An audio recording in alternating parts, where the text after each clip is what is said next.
Hello, welcome to Sadhana's channel. तर आजचा आपला विषय आहे की you can turn your life around. म्हणजे काय, तर आपण ज्यावेळेस लहान असतो त्यावेळेला आपलं बालपण कुठं वाढलेलं आहे किंवा आपण कुठे कशा सराउंडिंगमध्ये आपलं बालपण घालवलं याचा खूप मोठा इम्पॅक्ट असतो आपल्यावरती.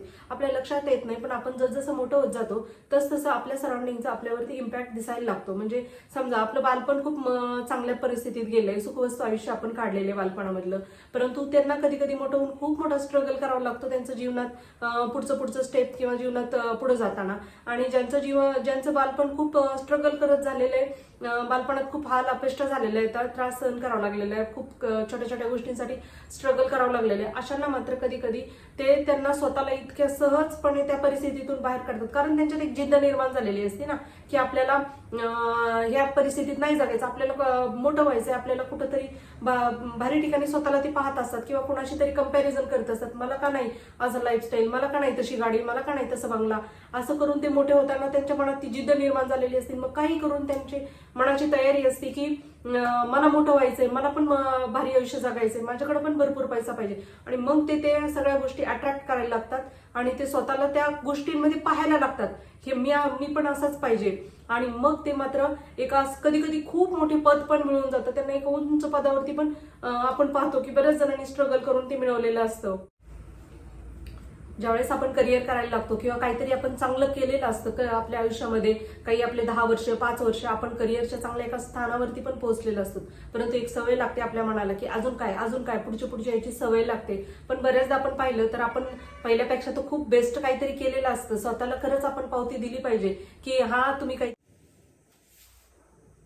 ज्यावेळेस आपण आपल्या स्वतःला एखाद्या टॉक्सिक वातावरणामध्ये वाढताना पाहतो त्यावेळेला आपल्याला वाटायला लागतं की आपलं आयुष्य इथपर्यंतच आहे, लिमिटेड आहे. परंतु तसं नसतं. जर आयुष्यामध्ये इतकंच आपलं लिमिटेड आयुष्य असतं तर काही जण जे अशा कठीण परिस्थितीतून मोठे झाले ते कसे झाले असते. तर आपण आपलं आयुष्य मोठं होताना पाहायला पाहिजे, आपण चित्र डोळ्यासमोर आणलं पाहिजे. आपल्या अवतीभोवतीचं वातावरण बदलण्याची आपली एक मानसिकता, आपल्या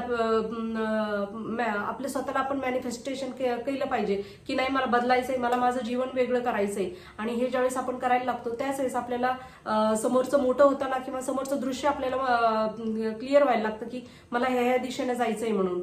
तर आपण काय करायला पाहिजे, आपण आपल्या स्वतःला सतत मोटिवेट केलं पाहिजे की आपण स्वतः आपल्या जीवनामध्ये जर काही आपल्याला आवडत नसलेल्या घटना घडलेल्या असल्या तर आपण ते एक लेसन म्हणून घेतलं पाहिजे आणि आपल्या स्वतःला कुठंतरी एका चांगल्या ठिकाणी स्वतःला पाहत आपण स्वतःला मोठं करत राहायला पाहिजे आणि सतत आपण स्वतःला मोटिवेट करत राहायला पाहिजे. आणि याचा खरंच खूप चांगला परिणाम आहे जर आपण स्वतःला मोटिवेट केलं, अफर्मेशन करत राहिलं. आता कधी कधी वाटतं आपल्याला, कधी कधी डिप्रेशन येतं, कधी कधी डिमोटिवेट होतं, नको वाटायला लागतं हे सगळं काम करणं किंवा सगळं सतत स्वतःला कसं सांगत राहायचं किंवा सतत स्वतःला कसं मोटिवेट करत राहायचं हे नाही कळत आहे. कधी कधी थकतं, मन थकतं, शरीर थकतं. परंतु जर आपल्याला कुठंतरी काहीतरी गाठायचं असेल तर काहीतरी आपल्याला थोडेसे कष्ट लागतातच.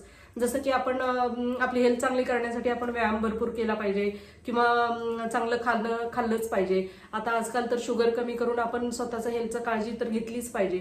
तर त्यासाठी आपण स्वतःला अफर्मेशन पण केलेच पाहिजेत.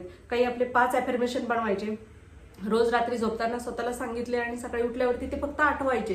एवढं जरी केलं तर ते अफर्मेशन, आणि दिवसभर विसरून गेलं आपण तरी त्याचं काहीच हे होत नाही, त्याचा इम्पॅक्ट व्हायचा तो होतोच आपल्या शरीरावरती, मनावरती. आपण स्वतःला जर रात्रीच्याला सांगितलं ना की I am strong, I am bold, असे हे शब्द जरी वापरले स्वतःला तरी तुम्ही तुमच्या सकाळी उठले आणि ते 2 शब्द जरी तुम्ही आठवले तरी तुम्हाला दिवसभरात सुद्धा त्याचा एक छोटा लक्षात पण येत नाही आपल्या की आपल्यामध्ये तो बदल होतोय, परंतु तो बदल मात्र नक्की होत चालतो. तर आजचा विषय तुम्हाला एवढाच होता. थँक्यू.